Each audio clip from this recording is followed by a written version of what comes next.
What if the most valuable thing you own has no price tag, can't be seized by a court order, and doesn't show up on any balance sheet in any bank in the world?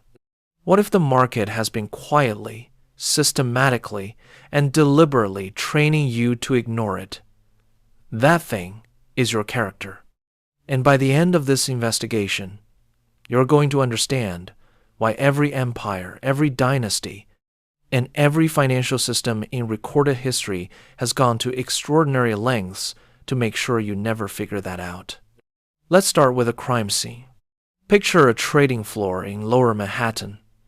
The year is 1929, and it's a Tuesday morning in late October. The air smells like cigarette smoke and sweat and desperation. Men in expensive suits are screaming into telephones. Some of them are crying. A man named Arthur, 43 years old, a stockbroker who had built his reputation over 20 years of careful, honest dealing, is watching the numbers collapse in real time. He has clients calling him, begging him, screaming at him. He has a wife at home in Queens who doesn't know yet. And in the middle of all that chaos, Arthur does something that nobody on that floor expected. He picks up the phone to his biggest client, a man who had trusted him with everything, and he tells him the truth. Not the sanitized version. Not the version that protects Arthur's commission. The full, brutal, ugly truth. Arthur loses the account. He loses 3 others that same week, but he keeps the one thing that the crash could not touch, his word. That story is not a fairy tale. It's a pattern. And it repeats across every era of financial history if you know where to look. Now here's the dark part. The part that should make you uncomfortable. The modern financial system does not reward what Arthur did. In fact, it has been engineered quietly and efficiently over the last 70 years to punish it. The algorithm doesn't know you're honest. Your credit score doesn't measure your integrity. The metrics that determine your access to capital, your ranking on a platform, your visibility in a marketplace, none of them measure the only thing that actually determines long-term outcomes in any human economic system. Your reputation as a person who can be trusted absolutely, unconditionally, and without a contract to enforce it. That is the secret they buried under quarterly reports and engagement metrics and productivity hacks. And before we go any further, you need to understand why they buried it, because it didn't happen by accident. Character, as an economic asset, is inconvenient. It's slow. It doesn't scale.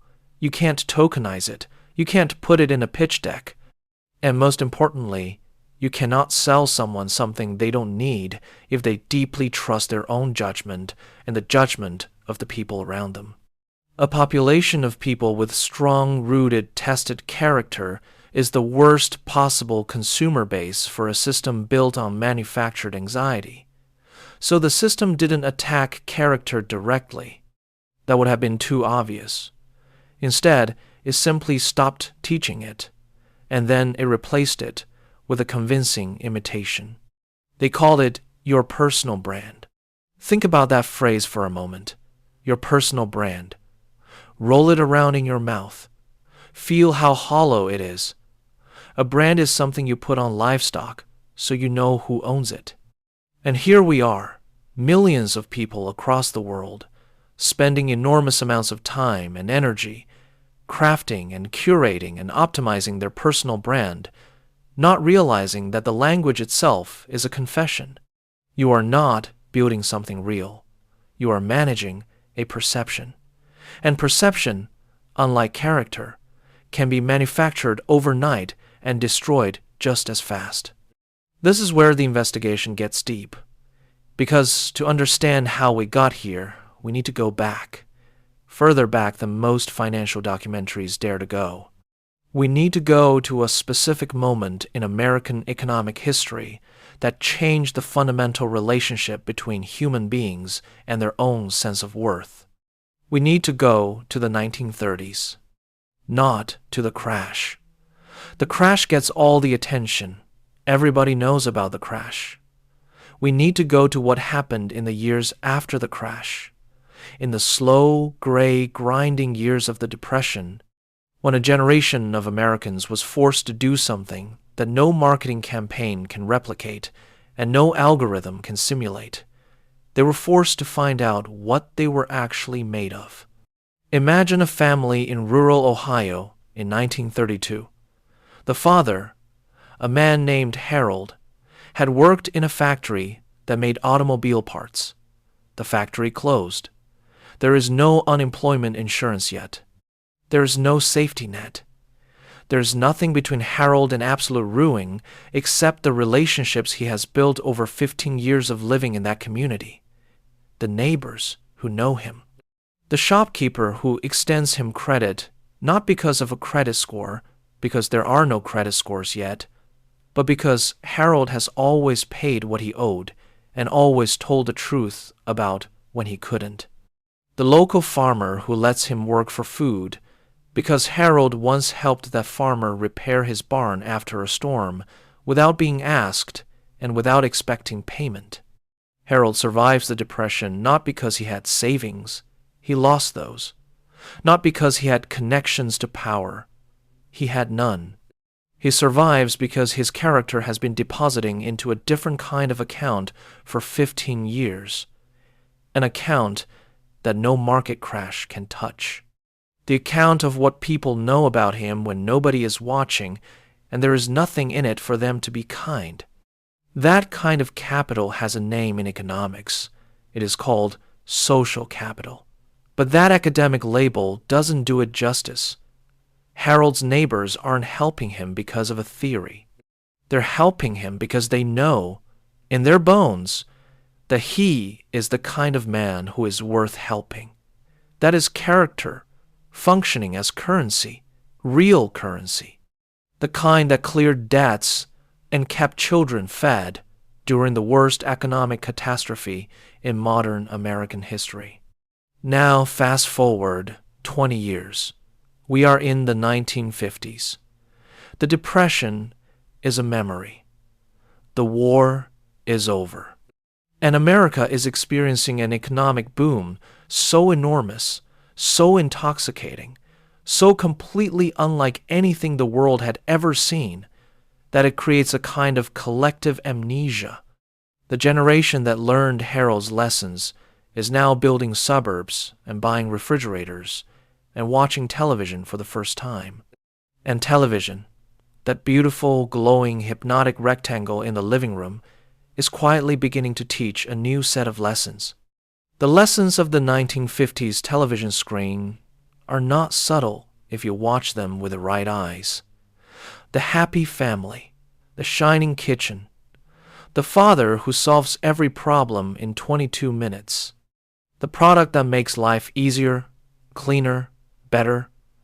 The underlying message of every commercial break is the same message repeated thousands of times across millions of households. You are not enough as you are, but you could be if you buy this. And the children who grew up watching that screen absorbed that message so completely that by the time they became adults, they couldn't tell the difference between a desire they had chosen and a desire that had been installed in them by someone else's marketing budget. This is not a conspiracy theory. This is documented business history. Edward Bernays, the nephew of Sigmund Freud, the man who is often called the father of public relations, wrote a book in 1928 called Propaganda, which is exactly as alarming as it sounds. In that book, he describes with complete candor how the techniques of mass psychology could be used to shape the purchasing behavior of entire populations. He didn't think this was wrong. He thought it was necessary. Because in his view, people could not be trusted to make rational decisions on their own, and an economy that needed to sell refrigerators and cigarettes and automobiles required a population that could be made to want those things on demand. The engine he helped build has been running for nearly a century now. And it has grown so sophisticated, so deeply embedded in the infrastructure of modern life, that most people cannot identify where it ends and where they begin. Your phone is not a communication tool with a distraction problem. Your phone is a distraction tool with a communication feature. The distinction matters enormously. Because the moment you understand that, you start asking a different question. Not what am I supposed to want, but what do I actually want? And that question, that simple, devastating question, is the beginning of character. Now we need to talk about the villain. Not a person, a system. And systems are harder to hate than people, which is exactly why they're so dangerous. The modern attention economy operates on a principle that sounds almost reasonable until you see the full picture. It says, "We will give you a free service. In exchange, you will give us your attention. And we will sell that attention to whoever wants to reach you." Simple enough. But here is what that bargain actually means in practice. In order to sell your attention at the highest possible price, the platform needs to keep you in a state of maximum emotional activation. Because calm, satisfied, focused people do not scroll. They do not click. They do not engage. They close the app and go do something in the real world. And real-world behavior cannot be monetized by the platform. So the platform learns you, not the version of you that you show at a job interview or at your parents' dinner table. The deepest, oldest, most animal part of you, the part that responds to threat, the part that feels envy, the part that needs to know if the people around you approve of you. The algorithm maps that territory with a precision that no human analyst could match. And then it uses that map to keep you in a state of low-grade anxiety, social comparison, and manufactured urgency for as many hours of the day as it possibly can. The result of living inside that system for years, for most of your adult life, is not dramatic. It doesn't feel like a catastrophe. It feels like a slow, creeping sense that you are never quite doing enough, that other people are moving faster, that your choices are slightly wrong in ways you can't quite name, that you need to be more productive, more visible, more optimized. The person who lives inside that feeling long enough stops making decisions based on their own values. They start making decisions based on the signal. What will perform? What will get approved? What will make the number go up? That person has, without realizing it, traded their character for a score. And here is the coldest part of that trade. The score doesn't belong to them. The platform owns it. The moment you violate the platform's terms of service, intentionally or accidentally, the score disappears. The moment the platform changes its algorithm, the score disappears. The moment the platform itself disappears, because platforms do disappear, every single thing you built on top of it disappears with it.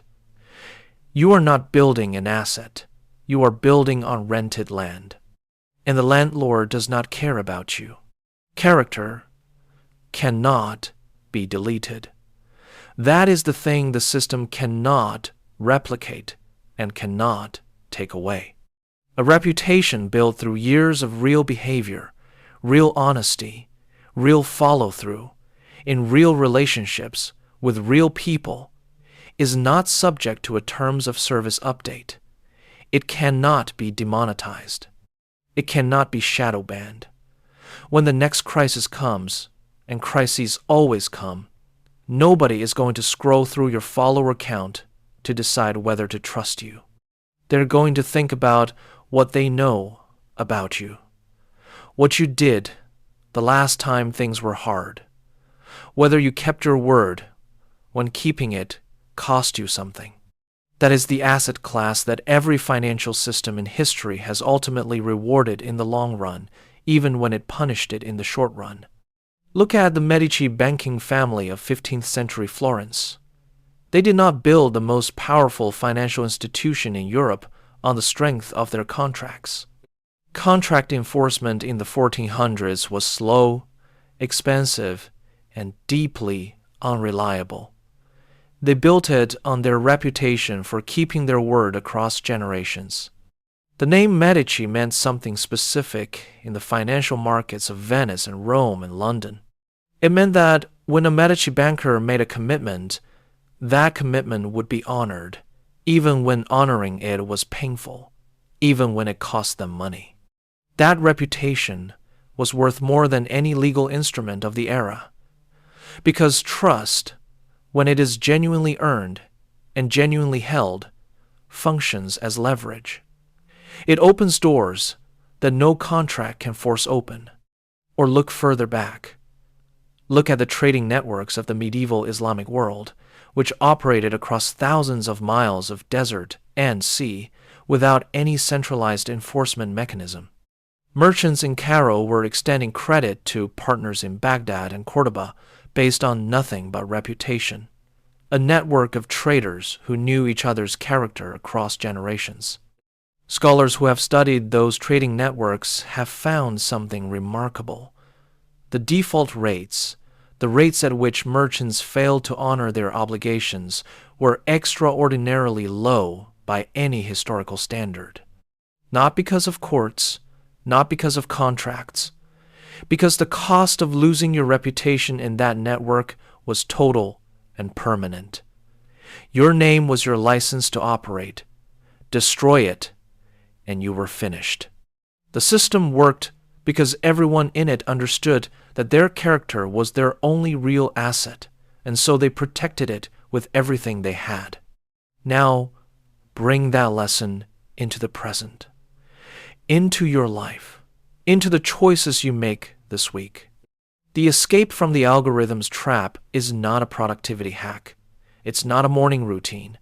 It's not a new platform with better values, though those things may have their place. The escape is a fundamental reorientation of what you are building and why. It requires you to make a decision that cuts against almost every incentive in your current environment. The decision to optimize for your actual reputation among actual people who actually know you over your metric performance in systems that do not know you at all. This means doing the uncomfortable work. It means being the person who tells the client the truth when the truth is bad news. It means meeting the deadline even when nobody would have noticed if you didn't. It means saying no to the opportunity that pays well but requires you to be someone you're not. It means the slow, unglamorous, deeply unfashionable work of being consistently trustworthy in small things over a long period of time. Because character is not built in a single dramatic moment. It is built in 10,000 small moments that nobody's watching, nobody's filming, and nobody's going to repost. The man who understood this better than almost anyone in the 20th century was Warren Buffett. And not the Buffett of the headlines, the Oracle of Omaha, the richest man in the room. The Buffett of the early years, the young man in Omaha who was building his reputation long before he had any money to speak of. Buffett has said many times, in many different ways, that the single most important factor in his success was not his intelligence or his analytical ability. It was the trust that people placed in him because of his track record of honesty and integrity over decades. The people who gave him money to manage in the early days did not have spreadsheets to analyze. They had a feeling built on watching a man do what he said he would do, year after year, in small things and large things alike. That feeling is the return on the investment of character. It compounds just like money, slowly at first, then faster then in ways that begin to seem almost unreasonable to people who haven't been watching the deposits accumulate for years. The tragedy of the current moment is that an entire generation has been trained to chase the fast version of that trust, the shortcut, the highlight reel that creates the impression of a track record without the actual track record behind it. And it works for a while. The numbers go up, the invitations come, the opportunities appear. But then something hard happens. A real test arrives. And the person who built on the impression instead of the reality fails the test in a way that is visible to everyone, because impressions are fragile. Character is not. The question you should be sitting with right now is a simple one. And it's the kind of question that is easy to avoid because it has no comfortable answer. If the algorithm disappeared tomorrow, if your follower count went to zero, if every metric and score and ranking that currently validates your professional existence was wiped clean, what would you have left? What do the people who actually know you, who have worked with you, who have needed something from you when it was hard for you to give it, what do they know about you? That is your real net worth. The honest answer to that question is the only balance sheet that matters in the long run. Start making deposits. Not tomorrow, not after you build the brand or hit the number or get the deal. Now, in the conversation you're going to have in the next hour. In the commitment you made last week that you've been quietly hoping the other person forgot. In the moment later today, when it would be easier to say what someone wants to hear than to say what is actually true. Arthur, the stockbroker in the burning building of 1929, who told his client the truth, didn't do it because he had figured out the strategy. He did it because he had spent 20 years building the kind of character that made it impossible to do anything else. When the fire came, he didn't have to think about what to do. He already knew who he was.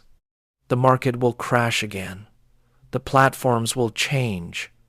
The algorithms will be replaced by something we haven't invented yet.